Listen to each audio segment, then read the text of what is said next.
Welcome, IT changemakers, to the DEX Show with Tim Flower and Tom McGraw. Let's get into it. Hello, changemakers. Welcome back to the DEX show within a show within a show.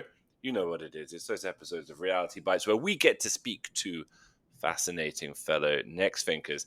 And it's an interesting process, I have to say. Sometimes you find guests in unexpected ways. This guest I'm about to introduce, actually, we got him on the show because just had a really interesting conversation with him.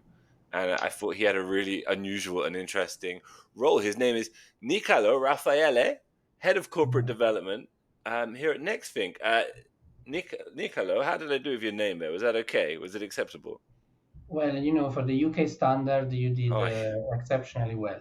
So, exceptionally well for the UK standard. That's a backhanded compliment or a forehanded insult. I don't know, but I appreciate it, man. Thank you for being kind, and welcome to the show, sir. And it's true. We were chatting in the London office, and I was like, "Wow, this is such an interesting role." So first of all, tell the listeners what it is and what it entails, please.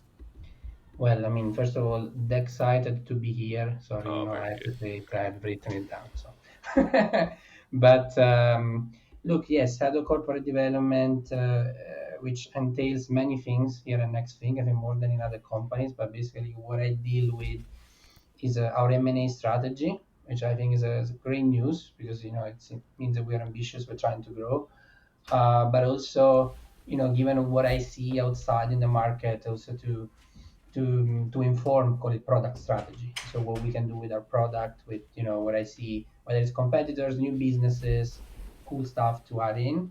I call it cultivate relationships in a sense with the broader investor community, our shareholders, and very talented founders, advisors around the world. And I also, as you might know, there was no one before me to to have this role. So I also need to set up all the processes and to standardize a bit, call it what I do also for the future. Yeah, love it. Great description. And I told you listeners we had an interesting guest. This is an interesting area. And how did you tell us a bit about your background and how you found your way into this career path and into this role, and indeed into you're a fellow Londoner now, right? As well. Yeah, I've been a Londoner for 9 years, so very happy. Except the fact that no one gets my name right, I think Got it's it. Got it. Yes. a good experience. So look, in terms of my background, I think I always liked two things really, which was technology and math. So and that's how I basically started my career actually in finance. So I was part of an investment bank, and I wanted to go as soon as possible into technology and see technology companies and work with founders. So I then moved to investing. So I was an investor in technology B2B businesses for a few years. And what I realized was like, look, it was great to advise founders and see them in that pivotal moment in their life, right? When you maybe buy or sell a business. But I also wanted to be in the between, and see how things were done on a day-to-day basis and call it as part of my remit. Nexthink was a company that popped up, seemed like an amazing opportunity, as you and so you know Pedro, the team. So I met them, and it was great that I could in a sense put together all my passions and try to uh, apply them here. Very cool. And look, I hate to spring this on you, but I was on your LinkedIn page, right? And I saw one other thing. It was like a license to be a football agent. Yeah. So, is that something you dabbled with in the past? Is that something you gave a real go? Or Well, yeah, no, look, unfortunately, I'm a terrible football player, okay, like the yeah, worst football the player. worst, Italy's worst. Yeah, yeah. But, But but, keen, avid football watcher. I think I watch at least 5 games per week, if not more. woof. And on the side, I'm also, I don't know if you know this game, but it's a geeky game. It's called Football Manager. So I'm also a good player of that. And so, look, before going to uni, I was like, what if I try to do something Sure. else, right? And so I always loved this idea to be close to football, and you can get basically licensed by FIFA to be a football agent, which is what I did. Then what did I do with it? Pretty much nothing. I mean, if you go if you go online, you'll find 2 interviews because there's not many of us. So journalists call to get info on players, what we think about players, what we think about the market.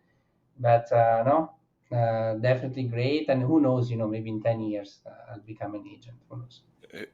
For sure, for sure. Who's do you have an adopted London team, Nicola? Who's it?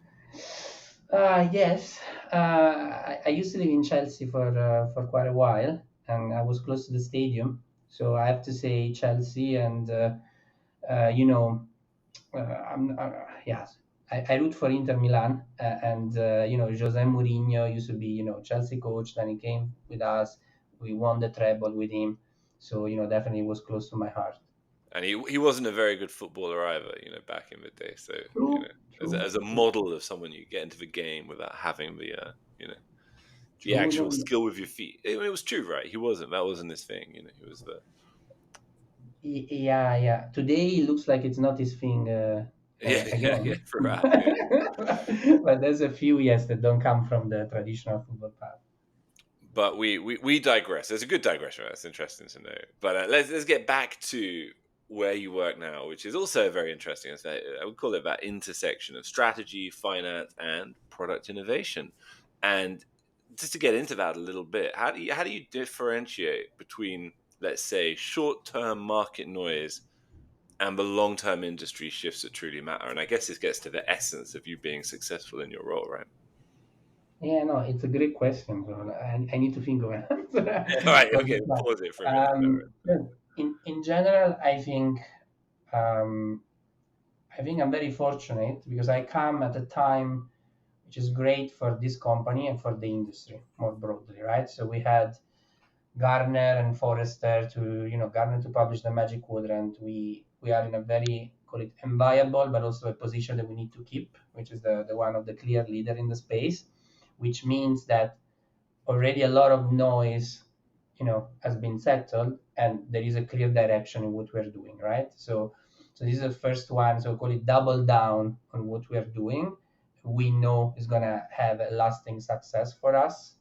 Whether it's expanding, you might have seen we went now to VDI, we're going to mobile, and so expanding on what we have, doubling down, making sure that IT has the least problems, the employees are the most productive and focused and do not have friction. Uh, it's already a big task to achieve, but where we have, call it, I would say, sure success in a sense ahead. And then more in general, of course, as you know, as a company, we are very product driven, innovation driven. So we want to expand, beyond what we've been doing. And that's also why I'm here. I think there are many ways. I'm not going to spoil anything, but what I can tell you is that definitely how do you separate the noise from the long lasting success? I mean, it's kind of a simple answer, but the long-lasting success gives you value for a long time, right? So when it's like when you see with every market adoption, right? Now for instance, AI, right? And then we started to use AI with anything from writing emails, and for instance, AI is going to be a long-term success. Now, is every application that we use today of AI going to be a long-lasting success? No. Something we're going to drop, something we're going to adopt. It's like when crypto and NFTs came around, 4 years ago, and people were exchanging pictures for thousands and thousands of dollars. Did it have a value? Not really, because the only value there was if somebody was going to pay more for it the day after, right? So that is something that goes down. But in terms of what we are doing and what we can do, and again, not gonna spoil what we're gonna do. I think there is a lot of long-lasting success that we will achieve. And I got to ask, Nicola, did you buy an NFT? Did you go for it? How many NFTs did you buy? Friends of mine bought. You need to know that I'm a very, how can I say, I'm a very conservative person myself. So this is reassuring for every Nexthinker. He didn't buy any Yeah. NFTs, like a whole Yeah, no, I stack. don't own any NFT, any crypto. No. Yeah, I Well, I have to forgot. say that. I forgot to say. So, Nicola, obviously, everyone who listens to this knows that it's not just me who gets to ask questions of our guests on these Reality Bites episodes. We have our fellow Reality Bites panelists as well. We had to rearrange this call, and we're not sure if Dina's able to join at this present moment. We hope she is, but we know that Megan is here with us, and I know Megan's got some great questions for you as well. Sure. Yes. Yeah. Hey, Nicolo. And I have to say, I also have. It makes you feel more confident knowing you did not cave to the NFT trend because, yeah, imagine even if as he was sat there with a whole even as not a. portfolio of worthless NFTs. It would be I alarming hope stuff, wouldn't it? We'd have to our edit it out. listeners aren't all. Yeah. I hope our listeners aren't all NFT fans because I have to say when that happened I was like, you're kidding, right? But it's a JPEG anyway. Bringing it back to Nexthink. We had Sam Gantner on here recently on Reality Bites for his now annual tradition of coming with us to let us pester him with questions, and we asked him about how he gathers market insight and research, like when they're working on what to do next with our products, and how much that influences, the product strategy. So I think, given that obviously market awareness is a big part of your role here for the company, what is your process for staying ahead of market industry trends? How do you keep up with what's happening day to day? Sure. So look, I'll tell you, first of all, it's an art and not a science. First of all, I would say, um, the way, for this, I think the most important thing I can do in my role is to bring, call it, high quality information and opportunities uh, before other people get to it, right? In a sense. And so, if I were to look at it, call it an outside in view, then you can get information in two ways. Like you can push for information, you can pull for information. Like, either you find them or people, give them to you. So that's, and I tend to split my time on those. And if you want on the push, there's many sources, right? The first one, I think I'm an avid Googler now turned into an avid chat GPTer, and and guess what? Sometimes it's just the sheer amount of time that you put into things. To look for information. I'll give you also a little secret. I spend a lot of time on LinkedIn because LinkedIn has an amazing engine to put similar companies together. And so sometimes you really start from a post of somebody, maybe of an interesting founder, and you go on and you find interesting, for instance, M&A opportunities, interesting market trends.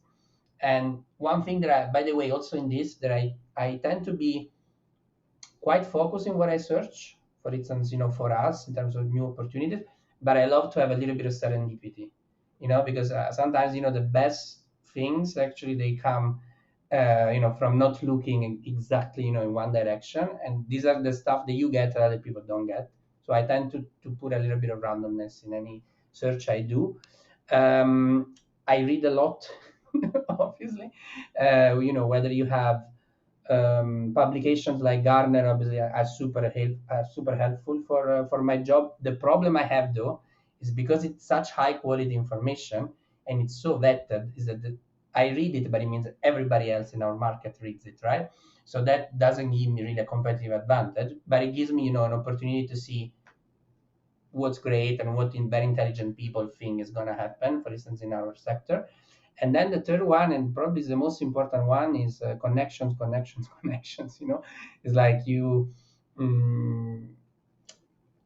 it's really connecting the dots through people in a sense. Like, I know other investors from my previous job. I connect with people all the time on LinkedIn. I send a random hi. I set up coffees and stuff like that. I mean, that's how I met Tom, by the way. That's why I'm here today. And that gives you the best opportunities. By the way, that those are the ones because you already establish, some sort of connection that is much stronger than just having the piece of information. And that's also how I joined Nexthink, by the way. And then you have the pool. The pool means, making sure that we advertise ourselves in the right way, in the right channel, that I make sure that, if I post something is visible, that if I post something, if I say something, the right people see it. And so I can get high quality information, and That's great because it's less intensive than looking for it. And so that's also what I'm doing. For instance, for Nexthink, I connected with many advisors, whether it's M&A consultants, friends that work in similar companies, and very often, probably once per day, I get information from them, or shall we do something together, or there is this opportunity. Have you looked at it? And again, same as I do with the push, also with the pull, I leave a lot of serendipity actually there. So people that you don't think are gonna be relevant to you, opportunities that don't think are gonna be relevant to you, you put some time, you try to be helpful. Sometimes it's just not for us, and then over time things sort themselves out. Cool. I really like that idea of serendipity, like leaving space for the serendipity amongst all of the other strategies. That's an interesting insight. I like that a lot. You mentioned a couple times, like in our space and in our industry. So thinking about DEX as an industry and the space that we kind of take up, how would you describe, since you've joined, the market in 2025? You talked about reading Gartner. Obviously, we had a big year last year. What kind of challenges as the market, the place that it's in right now, what challenges does this present for you and your role? Well, the reality is, I wouldn't call them challenges to begin with. I mean, we're full of opportunities, and you can see it in, first of all, you can see the publications, what the public, what the analysts say about us, and it's great. And as I said, it's high quality information that many clients read it. New prospective, long tenure clients, and it's just buzzing, with good energy and good enthusiasm. So I would say that's a great positive. If you want again, it's not the challenge, it's really the opportunities that we have so much to do. And I think one statistic that I have in mind, I think it's like 66% or something, it's white space index. It's people that should be our clients but are not yet, which means we have to work a lot. Right? We have to call people, meet people, uh, continue to evangelize the product, double down on new features, double down on M&A, on growing the business. But again, it's not a challenge because the reality is there is quite a secure way, a secure path in which the every increment of 10% we put of effort, actually we can get a magnified outsized return. So I think 2025, 2026, they're gonna be amazing years for the company, and it's up to us basically to roll up our sleeves. It's up to me. It's up to everyone in this call to make it happen. Yeah. Yeah. I think that's you're exactly spot on to what I've been hearing too, about that white space, and it's just like so rich with opportunities. So it's cool to hear that optimism. Actually, if I can also add the thing, a Yeah. cautionary tale though, if we don't put that 10% more, trust me that somebody else is ready to do it, because we're not the only name on that magic Hmm. quadrant, right? So the Yeah. same way we see this green field, they all see it. So we are in pole position, so we should better make sure that we arrive first. Yeah. So that actually leads nicely into my next question. Thinking then about all that that green space, I think one way that we move into that, right, is by being kind of ahead of the curve in terms of what we're investing in from a product standpoint. So when you're evaluating our R&D investment and like what we're actually focusing on a business, there are so many directions we could go in. What sort of frameworks or criteria do you use if you're making recommendations in that area? Yeah. So it's a pretty good question, by the way. And I'm here in Lausanne actually, and that's what we've been doing this week. We all had product meetings, and what's new, what can come. So I think it's a very relevant one. Definitely, we are a very innovative and product driven company. So trust me, we are trying to do many things. I think in general, what's important to Nexthink as a business, and you might have seen it. Basically in 20 years we did one acquisition, right? So everything we built is pretty much ourselves. Is that we are not looking for quick wins, right? So when we look at our R&D investment, we look at something that potentially can bring the whole of Nexthink to the next level. Meaning, if I have an opportunity, for instance, in M&A, in my case, to bring few millions here and there, or like also to buy a sizable company that is not aligned to a more innovative future, we're not going to do it. If I find cool technologies, and again, I don't want to spoil anything, but cool technologies that can help and that are adjacent to what we do, it can make us much stronger in the future. And for instance, call it AI definitely is in our future. Agentic AI is definitely in our future, and how we help IT and other departments with that. That's been pretty much some of the discussion. We're gonna do it. So for us, when we make any case, right?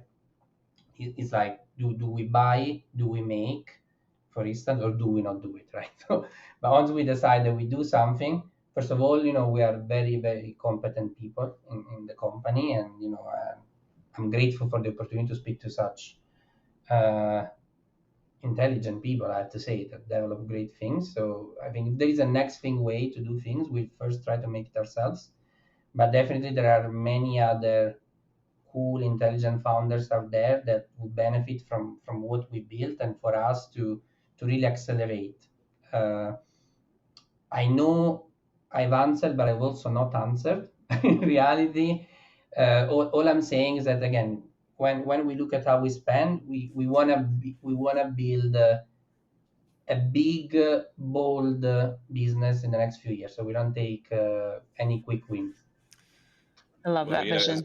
as much as we want a great podcast episode, Nicolo, we don't want to hand our competitors like the keys to our strategy either. We got to strike a balance. Sorry, Megan. No problem. I was going to jump to the next bit. It looks like Dina may have been able to join. She's been having some technical issues for the listeners of the pod. But Dina, if you want to hop in with a couple questions. I'm here. It's the Zscaler, the beauty one. of Zscalers, and the connecting, disconnecting. Technology needs technology to be fixed. So, Nicole, in a company like Nexthink, there's always a balance to strike between incremental innovation and more disruptive, high upside bets, right? How do you navigate that trade-off, ensuring both steady progress and bold moves that keep the company ahead? Mm-hmm. Well, you kind of need to do both, right? So I think that there's no right mix. What I can tell you, at least from the way I think about things in general, is that if you do not disrupt, you get disrupted at some point, right? So the reality is, already if you look at Nexthink and what's consolidated in Nexthink, so right, the staple products that have brought us in the last 20 years, those are also a little bit disruptive. So, we are the forward thinkers in DEX, and at the same time, so call it, there's no, I don't think we see such things as, something that is, old, but, let's say it's a cash cow for the company, and something that is disruptive, and so, it's a money pit or something, it's kind of combined. So definitely, of course, we have a core which we have built, but also that core is forward thinking, is always getting updated. There's a lot of spend in what we do, and in general, I think you always need to have 25%, 30% of what you're doing should be a little bit of a bet, but Alf quote me on that. And I'm just saying, everything has to be made. Also, the stuff that we think, it's our staple and it's our core, has to be forward thinking. Because while in this room, let's say if we take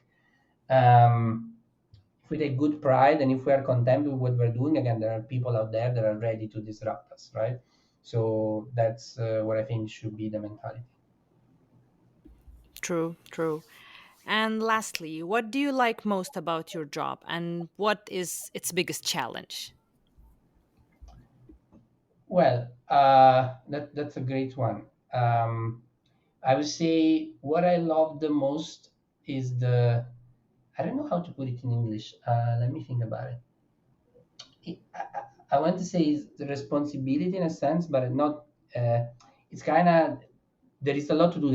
There is a lot of possibilities here. So there is the opportunity, to do great things. I think whatever we have done, like, we can do 10x more, right? And we have been, I would say, quite a unique story, whether it's here in Switzerland, in Lausanne, where we started, the whole expansion in the US, and we are, I've seen other companies, I've been in other companies. This is a special one. So I really believe in it, and we have the power. So I feel the power and the opportunity to do great things. And that's what I love the most. So, that I can really go around, I can have very interesting conversations, but also very ambitious conversations. And everybody, knows, the people that have been here for longer than me, know that they've done a great job, but they know that, we have much bigger things ahead. So everybody's very focused on that. And you said what I don't like about a job, I think, or No, it was about a challenge. Nico. We don't want to suddenly make you. I said, as I said before, there's no challenges, there's opportunities.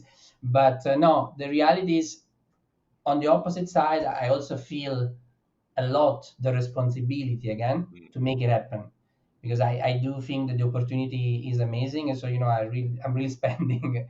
People have seen me around the office at all the time, and on Teams, you will find me always green, because again, there's so much to do, so much to achieve, and it's on site. So, so I feel the responsibility to really bring it forward as fast as I can.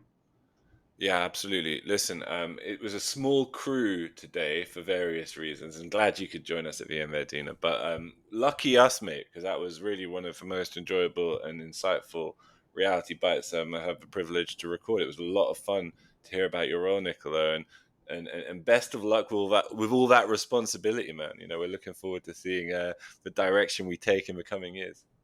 Yeah, no, best of luck to all of us. Huh? Yeah, to all of us, absolutely. Thanks, man. Thank you. Have a good day. To make sure that you never miss an episode, subscribe to the show in Apple Podcasts, Spotify, or your favorite podcast player. And if you're listening on Apple Podcasts, make sure to leave a rating of the show. Just tap the number of stars you think the podcast deserves. If you'd like to learn more about how Nexthink can help you improve your digital employee experience, head over to nexthink.com. Thank you so much for listening. Until next time.